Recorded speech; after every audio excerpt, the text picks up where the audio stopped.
So you have understood these 3 points. Now let's move on to the fourth one.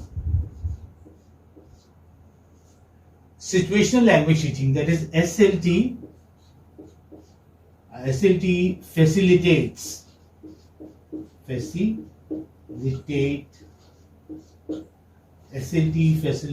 learning.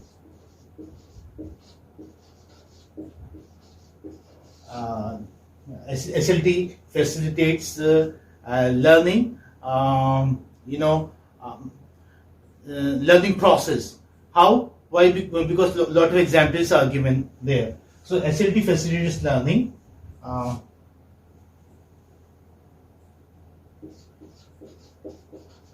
Because a lot of examples are given. Because a lot of examples are given.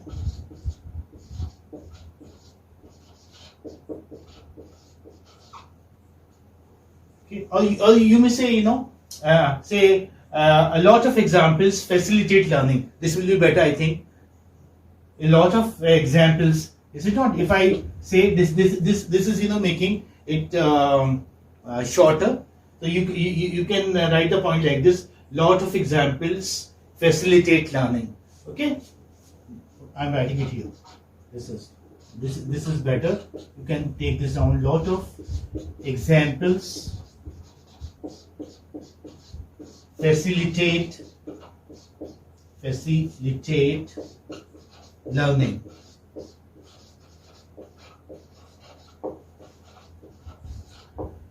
Because as has been told, that this is suitable for the young learners. That is why a lot of examples are given by the teacher.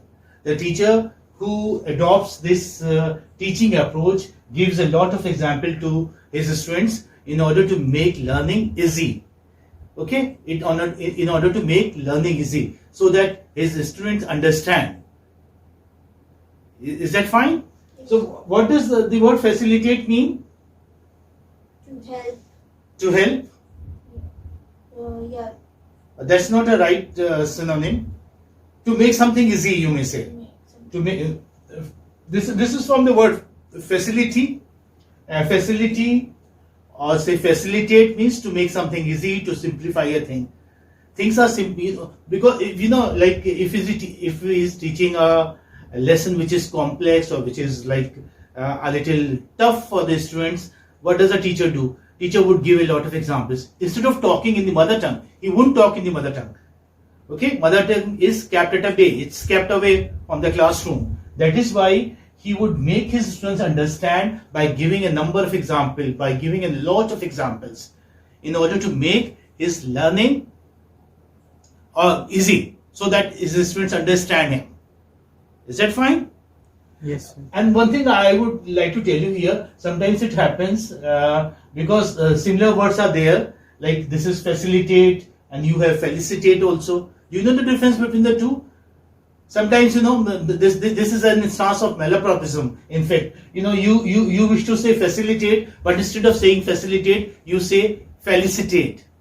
Okay, this happens. This is a very common error, but this comes under malapropism. Have you heard about it? Can you tell me the difference between the two? Malapropism is like instead of using a word which is suitable, you use another because of the sound, because of the similar sound. Okay, this is from Mrs. Malaprop in one of the comedies, any satirical comedies, I must say. Yes, facilitate and felicitate. What's the difference? Come on, tell me first. Felicitate is to celebrate, like to give away certificates to felicitate. Yeah, very good. This is from felicitation, celebration, and facilitate is to make something easy. This is the difference. Okay. And here I would like to tell you, if I happen to spell something wrong, then it's better that you point it out, because you are here enacting the kids. The kids, what they do. Whenever the teacher writes something wrong, they would say, "Oh, ma'am or sir, you have written something wrong." Is it not? This happens. Anyway, because the teacher focuses on delivering the lecture or teaching his student. So sometimes it happens, you might miss. Suppose like effective, you might miss E here, or suppose you're writing students, you might miss S there. So it's better that you point it out. Anyway, so these are the points that we have discussed so far. Now one more point I'm reminded of. This is no doubt a very useful approach as far as teaching young students are concerned, as far as teaching, say, elementary level of students are concerned. This can be very well handled till the 8th standard, I must say. Okay, if a teacher is teaching vocabulary and pronunciation simultaneously, then this is a very useful approach. Okay, this approach proves very advantageous, very useful if a teacher happens to teach or wishes to teach vocabulary and pronunciation simultaneously. Okay, so we may have this point here. Proves advantageous. Advantageous means advantageous, useful. Proves advantageous. Yeah, in teaching. Proves advantageous in teaching vocabulary and pronunciation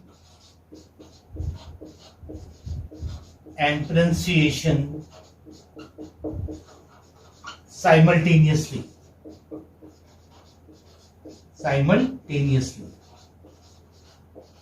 Now this is a long word, so teacher might like misspell it. Okay, this happens. Anyway, proves advantageous in teaching vocabulary and pronunciation simultaneously. Now again, he won't be teaching them individual words. Remember, like while teaching a lesson, while teaching a story, if he discusses the words that occur there in the story, then he would tell them the pronunciation also. If he's telling two things together, then this approach proves very advantageous. It's very helpful. Okay, like for example, like books are designed this way. I'm giving you like while I was a student, like the English books used to be like this, somewhat like this. Like suppose the stories that you have in say elementary English books or English readers or good readers. What kind of stories do you have? Like The Last Leaf, The Gift of Magi, Rumpelstiltskin. Okay, like these are the very popular stories that we have.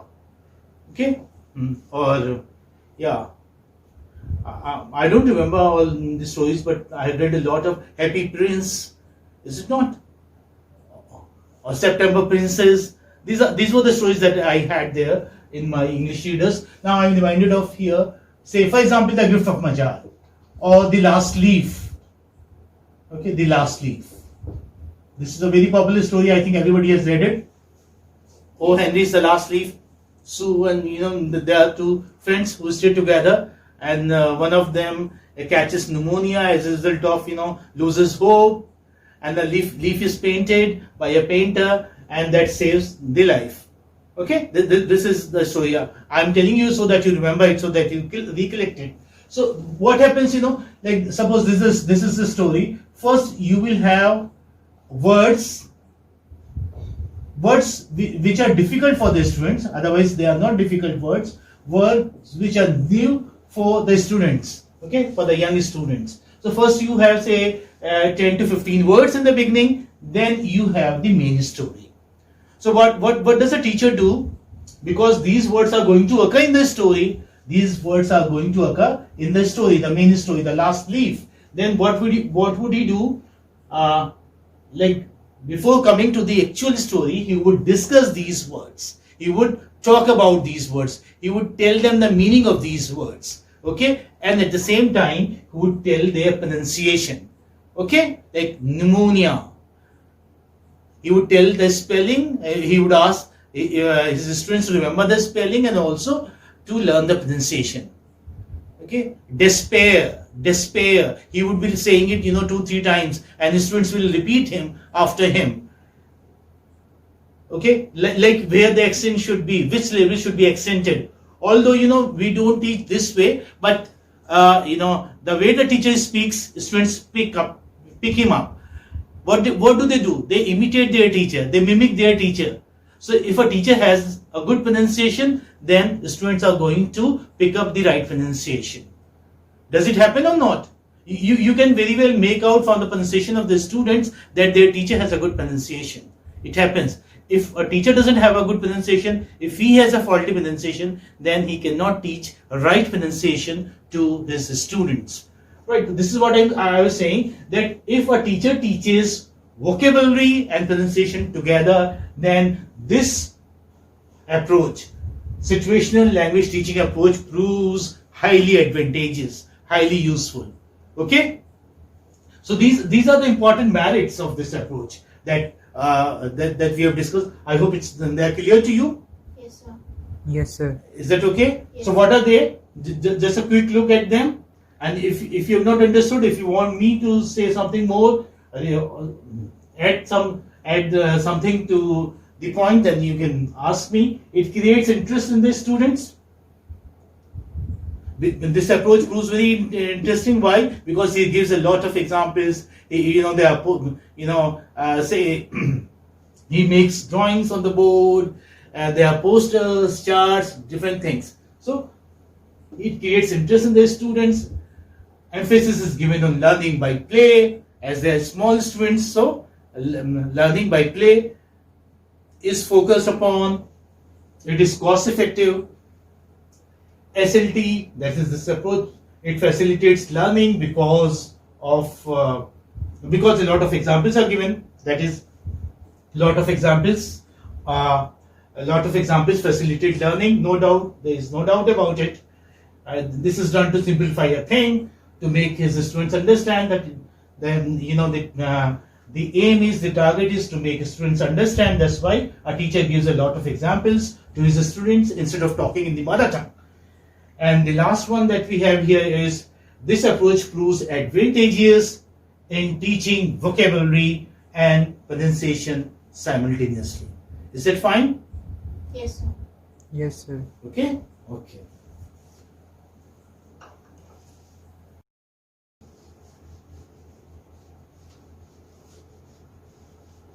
These are the things that you are going to discuss there in your answers. The principles of an approach, merits of that approach, the one you are asked to write, and then demerits. Yes.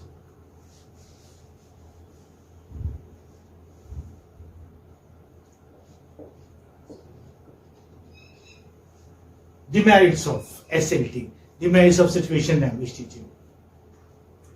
Now, the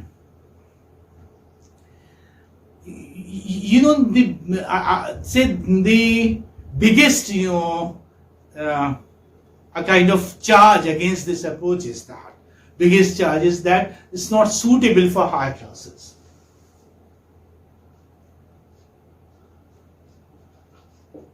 When I'm giving my point of view, you don't have to give my point of view there in your answer sheet, because like if a discussion is going on there in some seminar or conference, then you can give your point of view. But in the exam, you have to discuss plainly, merits, demerits, without giving your point of view there. Okay, if you're asked to evaluate, then okay, you can give your point of view. But if you are asked just a ready-made, answer, okay, what are the merits and demerits? Write them plainly.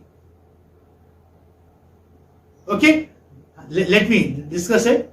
Like it's not suitable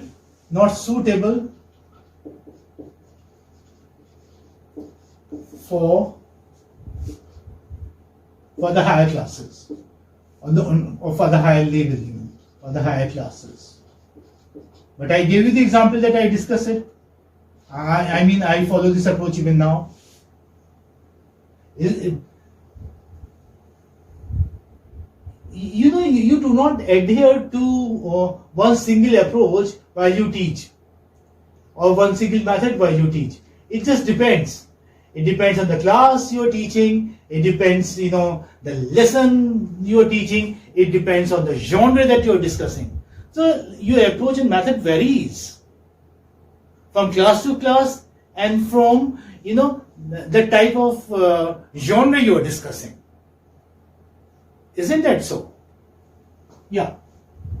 So not suitable for the higher classes. It is suitable only in the lower classes, as this approach cannot be made applicable to the senior classes.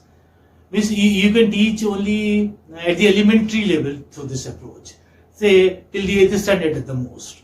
But after that, you don't follow it. It's not suitable. This is the charge.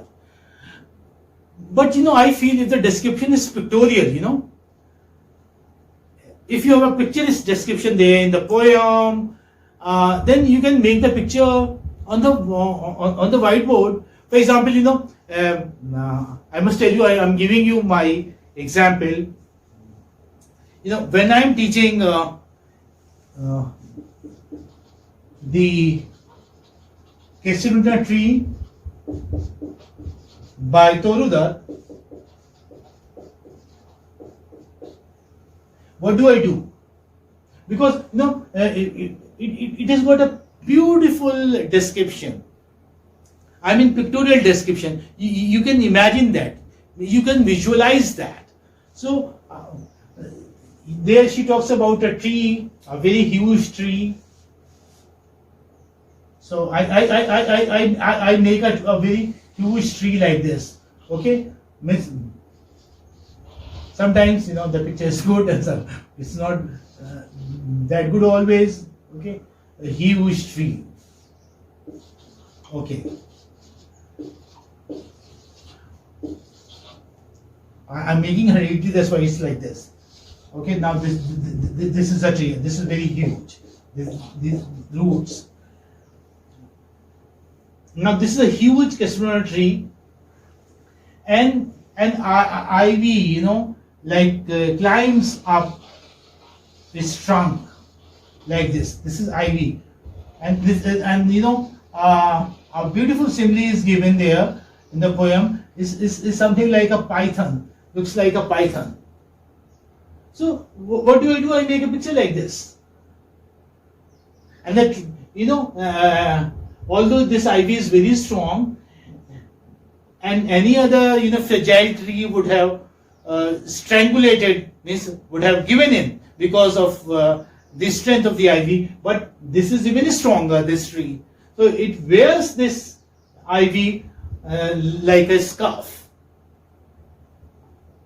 So I make this picture, and then there are images like there are monkeys sitting on top of the branches, okay, and the young ones are playing on the different branches. There are flowers, so crimson flowers, red flowers. So I use different color markers and make the picture like this. This is how you can make. I'm sorry I've not made a good picture, otherwise I make a better picture. I'm telling you, while I'm teaching this poem. This can be done. So this approach can be used even while you are teaching the undergraduate students. Yes. And another charge, which is this. Okay, I agree. Long texts, cannot be taught by this approach. Long text. My students would testify to it that I make better picture of Kesiruna tree, because there you have poem. I read the poem. As I go along the poem, I keep making picture on the tree, pictures, different things, whatever mentioned there in the poem. So yes, long text, long text like novels, dramas and all. Long texts, long text cannot be taught. Cannot be taught.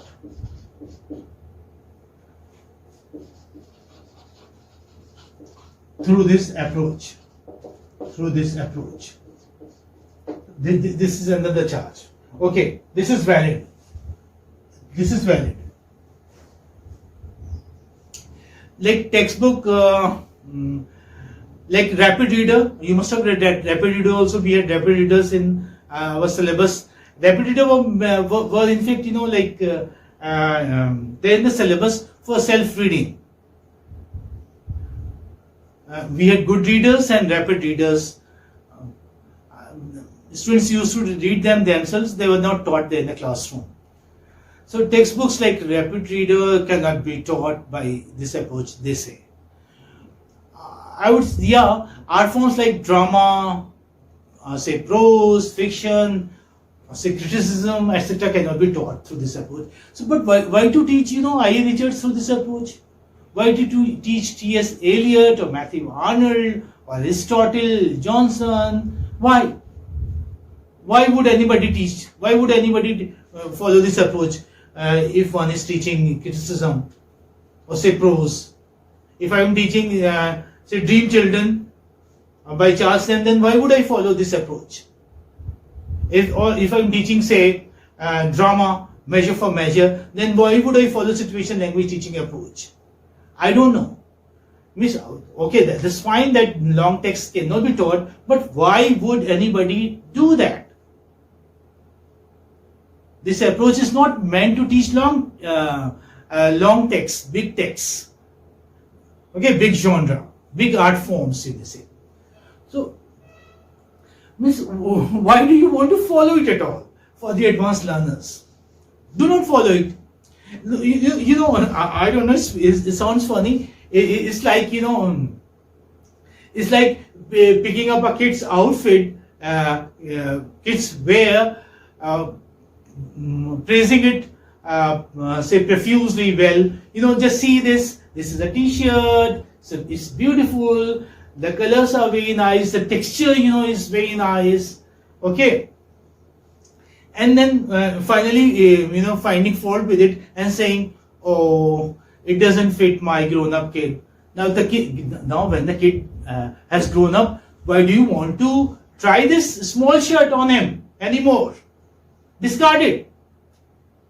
Is it not? Situational teaching, same is with situational teaching approach. Well, you can use a situational teaching approach if you find it suitable.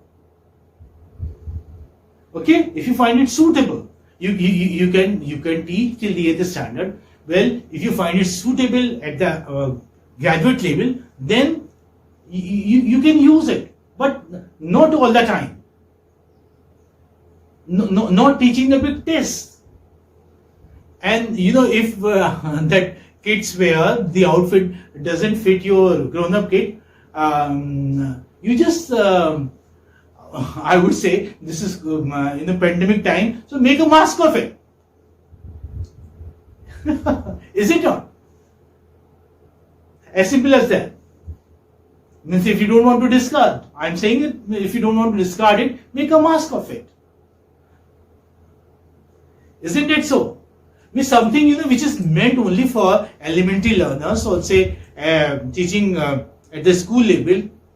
So why do you want to drag it to the university level or the college level? No, it's not required. So long texts cannot be taught through this approach, they say. Okay?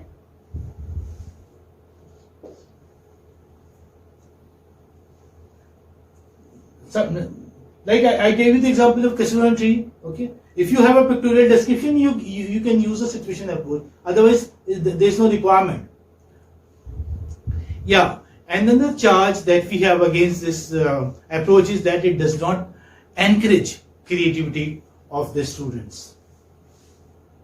Does not encourage. Does not encourage the creativity of the students. It does not encourage the creativity of the students. This is okay. This is okay. The students, they simply listen and repeat what the teacher says. What the teacher says, and respond to questions and comments like the parrots. Like, I said that this is how the lesson is. The words are given. The teacher reads out the words. Okay, he speaks them out, tells them the pronunciation. So what are students doing? They are just repeating the teacher. They are just speaking the words after him.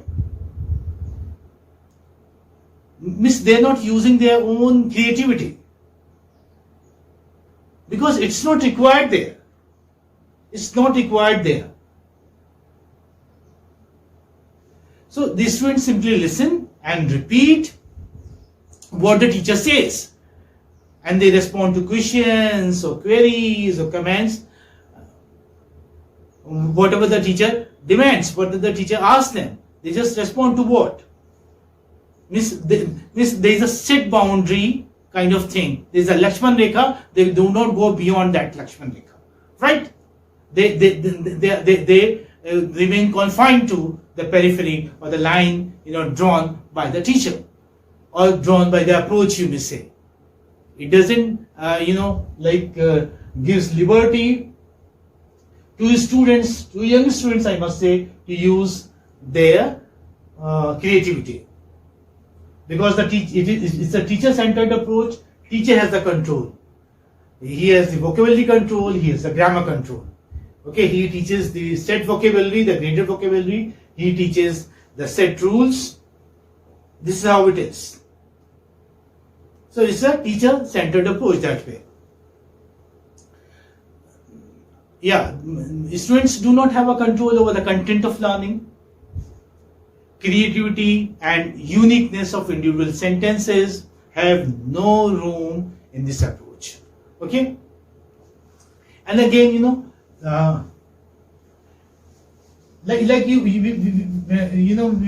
Frisby, according to Frisby's label, Frisby's syllabus, you must have seen this is boy, this is girl, this is John's ball, this is Mary's doll. So small sentences are taught. This long and complex sentences cannot be taught through this approach. This is another demand. Long and complex sentence structures or sentences cannot be taught. Cannot be taught through SLT, situation language teaching approach, through SLT. Long and complex sentences cannot be taught through SLT. Yes, and there is no need to teach, I would say. Means only the well selected patterns can be taught to this approach. Well selected patterns, like the patterns Frisby has prescribed. Because when students reach at the advanced level, they do not need any set pattern, any set syllabus. No. They have their imagination, they have their creativity, they can make big sentences if they have a good imagination. It depends. For example, Hemingway, you must have read the stories of Hemingway. Hemingway was in the habit of writing very small sentences, but they were very powerful sentences, very forceful. And some, for example, the essay writers, prose writers, they write very, very, very long sentences. For example, you may say J.B. Priestley, or say even Francis Bacon. You have very long sentence. De Quincey, you have very long sentences in their prose. So once you have acquired the language, once you have the sense of the language, once you are good at it, then you can write even long sentences. So when you are teaching at the lower level, then you don't need to teach them very big sentences, complex sentences. So this is a flaw with this. They say long and complex sentences cannot be taught through SLT. Only set sentences, only small patterns, small sentences structures can be taught. Same like this is John, this is Mary, this is Mr. Bell, this is Mrs. Bell. Okay, this kind of thing.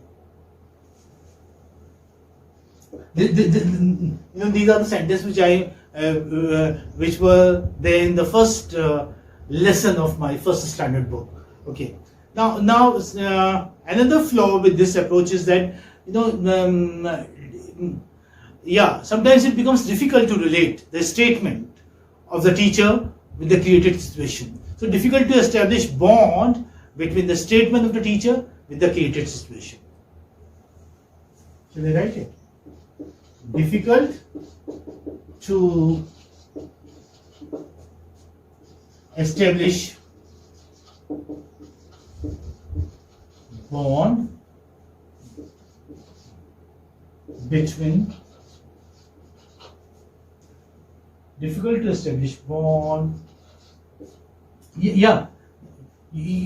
this is a valid point again. It's not because it's not easy, like you create a situation and students understand that situation, because sometimes they do not think at the same wavelength. Your students do not think at the same wavelength, that's why they do not understand. So it's difficult to establish a bond between the statement of the teacher with the created situation.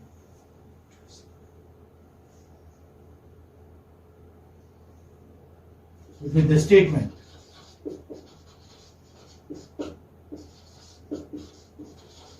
of the teacher and the created situation.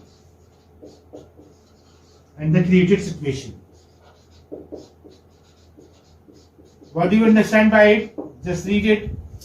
Difficult to establish bond between the statement of the teacher and the created situation. Now a teacher is, the teacher creates a situation, okay, a practical situation, a real situation.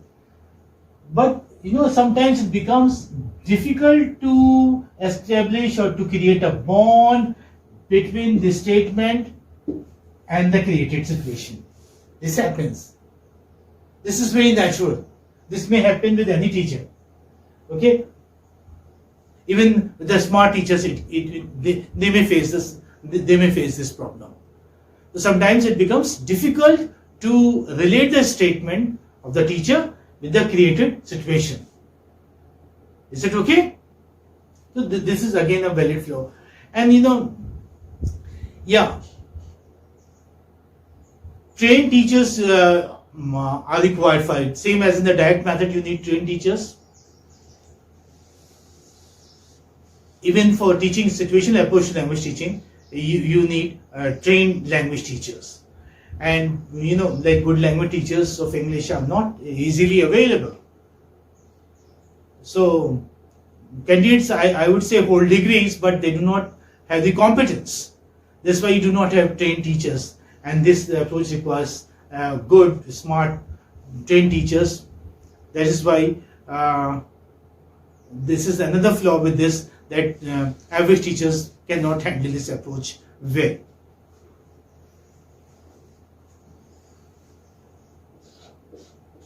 This is not the flaw with the approach. Is it the flaw with the approach? No. This is flaw with the system, that you do not have the trained teachers. Why do you not have? Produce trained teachers are required. Trained teachers are required. Okay? So these are the flaws that I have discussed. I'll rub it. I'm just reading it fast. This approach is not suitable for the higher classes. Long tests cannot be taught through this approach, like drama, fiction, prose, and all. Does not encourage. Does not encourage the creativity of the students, because set patterns are taught, set vocabulary is taught, and teacher has the complete control. That is why it does not encourage the creativity of the students. because every student is creative. He has some uniqueness. His uniqueness is not taken into account. Long and complex sentences cannot be taught through this approach. Yes, only small sentences can be taught. Complex and long sentences cannot be taught. Difficult to establish bond between the statement of the teacher and the created situation. Trained teachers are required. And yes, I'm reminded of one more, and that is important here. This approach is based on behaviorist theory. Is it not? Behaviorist theory. That was the first principle that we discussed. Habit formation process. According to behaviorist theory, language learning is a habit formation process. But this is a demerit. We do not learn the mother tongue, through this habit formation concept. Yes. This is seventh demerit. This is not. So learning by repetition, and habit formation is groundless, you may say. Learning by repetition. Learning by repetition and habit is groundless, is unfounded, is baseless. Learning by repetition and habit is habit formation, that is habit formation. This is, you understood, habit formation is groundless. The situational approach is based on the structural, and which one is the other one? The structural and the behavioristic. Very good. Yes, you're right. The situational approach is based on the structural and the behavioristic approaches, and there's a very famous linguist, who pointed out the fault with these approaches. We have discussed while discussing audio-lingual method. Remember the name? Chomsky. Very good. Yes, very right. Chomsky. Remember Chomsky's name? He was the one who they criticized behavioristic and structural theory of language learning. Chomsky. You may say in 1957. It was around that time, because it was around that time only this approach, situational language teaching approach, was very popular. Very popular, yes. So Chomsky, showed that these approaches to language learning are simply unfounded. What are they? They are unfounded. They are baseless. They are groundless, as children do not acquire the mother tongue through repetition and habit formation. Children do not acquire their mother tongue through repetition and habit formation. How do they acquire? How do children acquire their mother tongue? Do they acquire through repetition, habit formation? No. Then how do they? Just in a natural manner. Natural way. What is a natural way? Yes, speak out louder. What's a natural way? LSRW. Okay, LSRW are the 4 basic skills, and this is how they learn. But still, you tell me, how do they pick up the language? They listen the people around them, okay, and they pick up the vocabulary. They pick up the structures. It's not they are repeating the structures. They don't need to repeat the structures. You're right. He picks it up naturally. It is a spontaneous process. It is not a habit formation process. And you claim to teach the language naturally, but you are not teaching the language naturally. If you are teaching it through habit formation, then you are not teaching the language naturally. Okay? If you are teaching the structures of the language, structures, patterns, set patterns, and that too through drill, repetition, that means you are not following the natural way of learning a language. So that is why Chomsky criticized this situational language teaching. Okay?